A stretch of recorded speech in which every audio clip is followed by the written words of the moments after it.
Okay, in the last couple of recordings we had a look at the customer journey and we decided on a handful of steps which we could take in order to create a minimal product in the least number of steps. And we said that our first step was going to be to create a product entity and a products table, and we're still going to do that.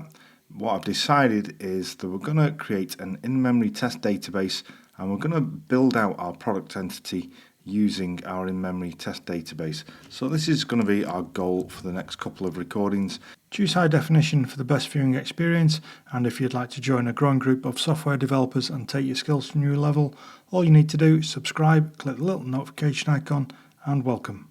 Create an in-memory test database which starts in the same state for every test. Okay, so why do I want to do this? And there's a couple of reasons. First off, it will streamline our workflow. When we're developing using Doctrine, we're creating an entity. It means we don't have to keep updating our schema every time we make changes to that entity, and it means that we're not skipping between the browser, the database, and our editor. We just remain in our editor. Any tweaks that we make to our entity will be reflected and automatically created in our in-memory schema. So it's going to be pretty cool. If you've never seen this before, I think you'll like it. The second reason is that we want our data to be in a consistent state for each test, and so we're going to make sure that that happens also. Okay, so how do we do this? There's a couple of points. First off, I'm going to use a dedicated SQLite in-memory database which is only used in testing. Secondly, I'm going to enable our tests to read our entity metadata before the tests are run, and it will automatically create a fresh schema based on the metadata on our entities. So if I went and changed, I create a product entity, if I go and change like a field on that, I add a new field, when I go and actually run my test, the in-memory schema will actually know about that new field which I've created without me having to do anything, without me having to build up the schema or anything like that. It will just happen for us, and so it's a really quick, streamlined way to work this. Let's have a look at the steps which are going to be involved. So the first thing I'm going to do is I'm going to create, and we'll do that in this recording just so I've not just spoken to you and told you a load of stuff. We will actually write some code in this first recording.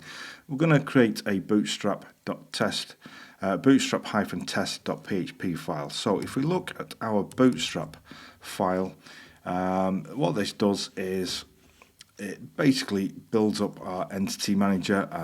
We say how we want the metadata to work, how we want it to be read, and we created our config. So this is the bit that's going to change.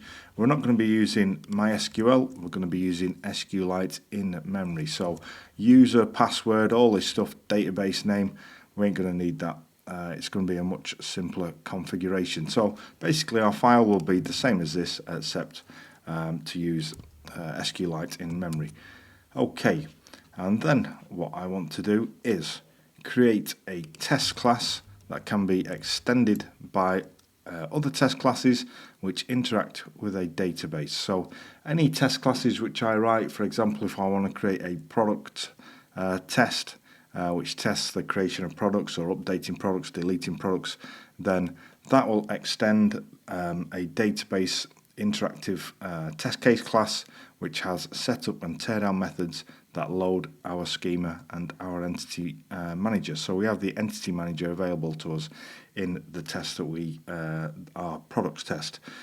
Then we're going to create a tool which will, like I described, it will look at our entity metadata. So let's have a look at our user.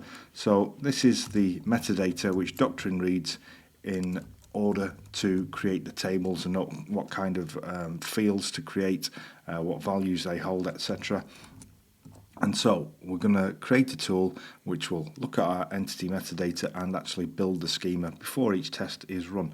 And also, so it'll be a fresh database at the beginning of each test. It'll just be the tables with no records in there.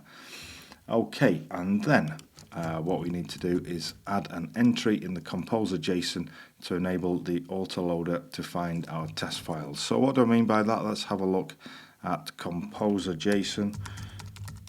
If you remember when we added our auto-loading bit to our composer JSON file here, what we're doing is we're mapping an app namespace to the source folder. Well, we're actually going to need to map something to the test folder, because if we're extending a particular test case with our tests in there, then we want to be able to load that test case in the first place. You'll see what I mean by that when we actually get into it. But let's not get too far ahead of ourselves. We've said that what we're going to do in this first one is just create this Bootstrap hyphen test file, which is based on our Bootstrap file that we've already created. So let's do that now. Okay, here I am on the Doctrine documentation, and I'm just looking at configuration. So if you remember our connection configuration, if we go back to our Bootstrap, basically we want to be able to change this so that we're using SQLite in memory. And so this is what it says about that. This is basically similar to what we're using at the moment, and then it says, oh, you can use the simpler URL form, and we're going to use something like this. If you scroll down, it tells you all about connecting using a URL, and it gives options for SQLite if we look at these. And so this is if you're actually going to use an SQLite, physical SQLite database. We're not going to do that. We're going to use SQLite in the memory. So we keep scrolling down, and here is the gold. To connect to an in-memory SQLite instance, use memory as the database name. So this is the bit that we want, and we need to have a look at how this was actually set up. So it's a URL and then whatever your URL is. And so the reason why we're doing this in memory is because it will run a lot faster than if we're using a physical database. The actual setting up of building the schema and rolling it back down will be a lot quicker. Okay, so let's go over, and next to our Bootstrap PHP file, we'll create a Bootstrap hyphen test. So it's just going to be a normal PHP file, hyphen test. Okay, and then we'll go over and copy all of this stuff, and we just need to change this here, go back to the documentation, copy that, paste that in there, and then actually change the URL to what it specifies here, which is SQLite, a load of forward slashes, and then memory. What I have a habit of doing when I'm doing anything like this is to always just copy and paste it direct from the web page rather than type it myself, because there's a lot of slashes in there, a lot of colons. I'm bound to do something wrong, and why waste the time looking and debugging like little stuff like that when you could have just copied and pasted it in the first place. And so that's all we need to do. That is our Bootstrap test file. So whereas previously we required the Bootstrap file in our dev work, in our actual test files, what we will do is we'll require this Bootstrap test file instead, and that way we're connecting to the test database rather than our development database. In the next one, we're going to work on the test case, which I told you about, which is this: create a test case class that can be extended by our test classes which interact with a database, and this will contain setup and teardown methods that can load our schema and our entity manager. So we'll do that in the next one. If you've enjoyed this video and you'd like YouTube to show you more of my content, all you need to do is subscribe and click the little notification icon. I release new recordings every few days.